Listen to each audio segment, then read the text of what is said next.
Assalamu alaikum dear students, welcome to Irfan Science Academy. I am your physics instructor Ahmed Saeed. बेटे जैसा कि हमने second year physics को शुरू किया था और उसके हमने चंद एक टॉपिक्स पढ़ लिए थे। आज उसका सबसे इम्पोर्टेंट टॉपिक जो है मिलिकन्स ऑयल ड्रॉप मेथड, ये सबसे ज्यादा इम्पोर्टेंट टॉपिक है इस चैप्टर का। इस चैप्टर को पढ़ने के लिए हमें सबसे पहले इसकी हिस्ट्री के बारे में पता होना चाहिए। बेटे मिलिकन्स ने 1909 में अपने कुछ साथियों के साथ मिलकर एक एक्सपेरिमेंट परफॉर्म किया। क्योंकि उन्होंने इससे पहले पता चल गया था कि इलेक्ट्रॉन के ऊपर नेगेटिव चार्ज होता है, लेकिन 1909 से पहले ये मालूम नहीं था कि उस चार्ज का मैग्नीट्यूड कितना होता है। तो ये पता लगाने के लिए हमने क्या किया, मिलकन्स ने 1909 में एक एक्सपेरिमेंट परफॉर्म किया जिसमें उन्होंने एक चार्ज ड्रॉपलेट को लेके उसका मैग्नीट्यूड फाइंड किया।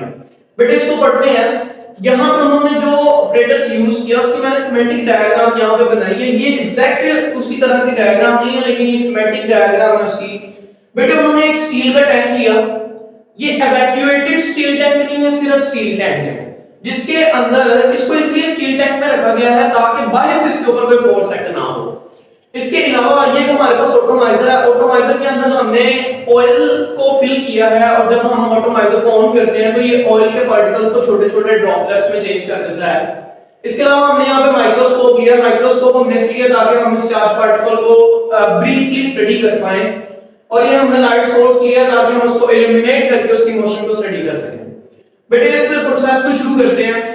हम सबसे पहले क्या करते हैं, ऑटोमाइजर को ऑन करते हैं। तो ये ऑयल के पार्टिकल्स को छोटे-छोटे कन्फाइंड पार्टिकल्स में डिवाइड कर देता है। जब ये पार्टिकल्स मूव करते हुए नीचे आते हैं तो ये इन इलेक्ट्रिक प्लेट्स के अंदर से गुजरते हैं। ये इलेक्ट्रिक प्लेट्स जो है इनको हमने किसी के एक्सटर्नल सोर्स के साथ जोड़ा हुआ है, जिसकी वजह से क्या होता है कि ऊपर वाली प्लेट के ऊपर पॉजिटिव चार्ज आ जाता है और जो नीचे वाली प्लेट होती है उसके ऊपर नेगेटिव चार्ज आ जाता है। ठीक है, देन फर्दर मूव करते हैं। हमारे पास ये जो फाइन ड्रॉपलेट जब ये ऑटोमाइजर से बाहर निकलते हुए आया तो हमने सिर्फ एक ऐसा ड्रॉपलेट लेना जिसके ऊपर नेगेटिव चार्ज हो। नेगेटिव चार्ज ड्रॉपलेट को हम स्टडी करते हैं और सिर्फ हमने ये एक ही फाइन ड्रॉपलेट लिया। इसके अलावा भी और भी काफी सारे ड्रॉपलेट्स होंगे, लेकिन हम सिर्फ इस फाइन ड्रॉपलेट को स्टडी करते हैं। हमने लाइट सोर्स को इल्यूमिनेट किया और हमने माइक्रोस्कोप से इसकी स्टडी किया। बेटे आपको पता है कि इनिशियल में जब भी किसी चीज को नीचे की तरफ फेंका जाता है तो वो under the action of gravity नीचे की तरफ बड़ी आसानी से फॉल आउट हो जाती है। इनिशियली क्या था, जब ये इलेक्ट्रिक फील्ड ऑफ थी तो क्या था कि सारी की सारी जो फोर्स ऑफ ग्रेविटी वो ही इस ड्रॉपलेट के ऊपर अप्लाई हो रही थी। लेकिन जैसे ही हमने इस इलेक्ट्रिक फील्ड को ऑन किया तो इस इलेक्ट्रिक फील्ड ने भी क्या किया, उस ड्रॉपलेट के ऊपर असर करना शुरू किया। और वो असर कैसे हुआ, क्योंकि ये नेगेटिवली चार्ज पार्टिकल है तो पॉजिटिव चार्जेस वाली प्लेट ने इसे अपनी तरफ पुल किया। जब वो पुल किया तो इसके ऊपर क्या लगती है, एक फोर्स लगती है और वो फोर्स इलेक्ट्रिक फोर्स का नाम देते हैं। जैसे जैसे इस प्लेट के ऊपर चार्जेस की वैल्यू इंक्रीज होती जाती है वैसे वैसे क्या होता है, इलेक्ट्रिक फोर्स की वैल्यू भी इंक्रीज हो जाती है। क्योंकि मैंने इस इलेक्ट्रिक फोर्स को खुद से एक सोर्स के साथ अटैच किया हुआ है तो क्या होगा कि इसकी वैल्यू को मैं कंट्रोल कर पाऊंगा। तो एक वक्त ऐसा आएगा कि मैं ग्रेविटी की वैल्यू को इलेक्ट्रिक फोर्स की वैल्यू के बराबर कर देता हूं। तो इससे क्या होगा कि ये जो फाइन ड्रॉपलेट है यहीं पे सस्पेंड हो जाएगा, इससे फर्दर ये मूव नहीं करेगा। देन फर्दर हम डेरिवेशन को थोड़ा सा परफॉर्म करते हैं। बेटे डेरिवेशन में हमारे पास सेकंड स्टेप है, फोर्स ऑफ ग्रेविटेशन जो है वो हमारे पास बराबर होती है mg के, और जो इलेक्ट्रिक फोर्स है वो हमारे पास बराबर होती है qe के। बेटे इसमें ये जो इलेक्ट्रिक फोर्स है इसका फॉर्मूला हमें पता है और वो क्या होता है, इसका फॉर्मूला होता है पोटेंशियल डिफरेंस ओवर d। इसको इस वैल्यू के अंदर पुट करते हैं, बन जाएगा mg q। इस e की जगह उसकी वैल्यू को प्लेस करते हैं, वो क्या है v/d। इसको दोबारा हम इसमें से बेटे हम q की वैल्यू को रिप्लेस कर लेते हैं। ये d से डिवाइड हो रहा है उधर जाके मल्टीप्लाई हो जाएगा और ये v जो है इधर मल्टीप्लाई हो रहा है उधर जाके डिवाइड हो जाएगा। यहां पे हमारे पास सिर्फ क्या बच जाएगा, चार्ज बच जाएगा। इसको मैं फर्स्ट वाली इक्वेशन का नाम दे देता हूं। बेटे चूंकि हमारे पास टॉपिक है e/m वैल्यू, e क्या है हमारे पास चार्ज है। अब सेकंड जो वैल्यू हमने फाइंड करनी है वो हमने मास फाइंड करनी है। तो for the determination of mass की डिटरमिनेशन के लिए हम क्या करते हैं, ये जो इलेक्ट्रिक फील्ड है इसको हम ऑफ कर देते हैं। जब आप इलेक्ट्रिक फील्ड को ऑफ करेंगे तो ये जो ड्रॉपलेट है फिर से under the action of gravity नीचे की तरफ फॉलो होना शुरू हो जाएगा। जब ये फॉलो होना शुरू होगा तो मैंने आपको जैसे कि शुरू में बताया था कि एक स्टील टैंक है, ये वैक्यूएटेड स्टील टैंक नहीं है, तो इसके अंदर हवा भी मौजूद है।